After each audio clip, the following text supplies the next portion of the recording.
Hey! So before I tell you about this game I made, I first need to tell you about the one and only time I've interacted with Michael from Vsauce. But in order to tell you that, I need to tell you about this thing I saw in the back of a dictionary in 4th grade. Alright, 3-step backstory plan. Let's go. So in the back of the dictionary, I simply saw these 16 letters arranged in this 4x4 grid. But here's what was cool about that.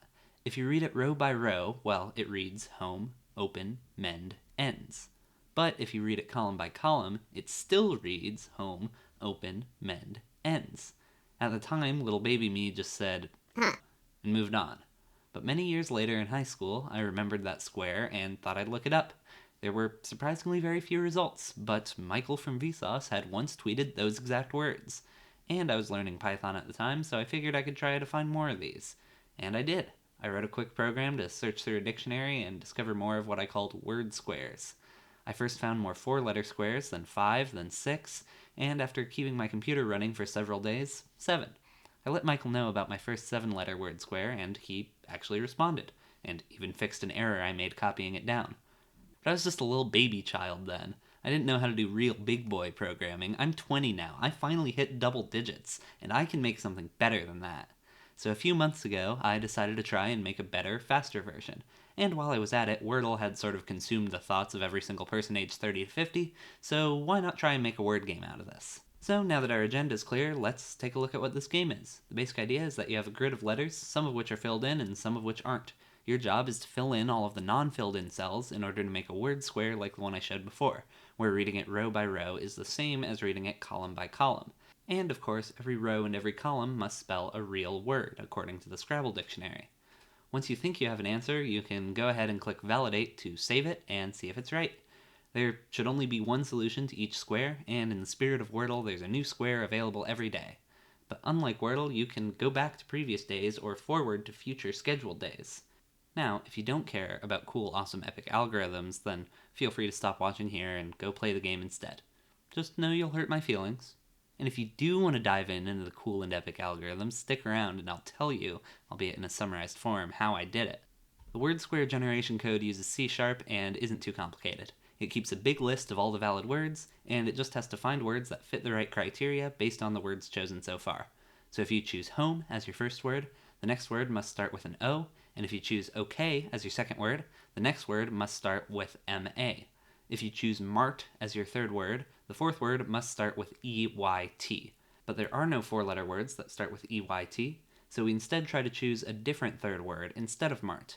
If we instead choose maze, then our fourth word must instead start with EYE, and we can choose the word eyes to complete the square. This general process is called a depth-first search of the tree of potential word squares. We start by choosing a word, and then we try to choose one potential word below it. If there are no qualifying words, we go back up the tree, removing the current lowest word and trying the next one on the list. Eventually, if a word square exists, it will be found. There were a few optimizations for this algorithm. One was a straightforward optimization that I nonetheless never did in my original code, which was just starting by removing all the words that didn't match the length of the word square that I wanted. Another was simple cache. Basically, when you're working on these squares, it's very likely that you'll be asking the same question many times, especially when generating multiple squares.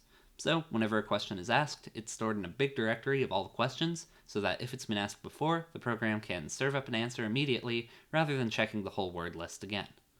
Then there was one more cool algorithm, which was the main idea that allowed me to write the game itself, the algorithm to generate hints. It was also fairly straightforward, though it took me many other algorithm ideas before I came up with it.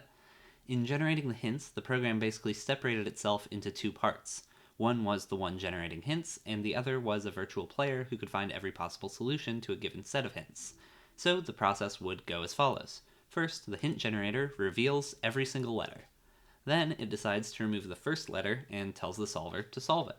The solver uses a modified version of the depth-first search mentioned above to search for a word square that matches the given hints, which in this case tell it all but one letter. If the solver finds only the original word square, then it tells the hint generator, alright, that letter can be safely removed. Carry on. Otherwise, or if the solver finds multiple potential squares, the solver tells the generator, can't remove that one, that'd make multiple solutions, and the letter isn't removed. The hint generator and the solver continue the above process for every letter in the square. The hint generator attempts to remove each letter, and the solver tells it whether or not that letter can be safely removed. By the end, every letter that can be removed without creating ambiguity will be gone, and we are left with a puzzle with one and only one solution.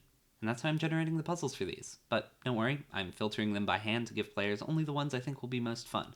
On some days, I even put little hints for you at the bottom of the puzzle. If all this seems interesting to you, go ahead and check out the game already. Link is in the description. Feel free to work backward to previous days and check back for more puzzles in the future. That being said, that'll be it for now. Hope you enjoy.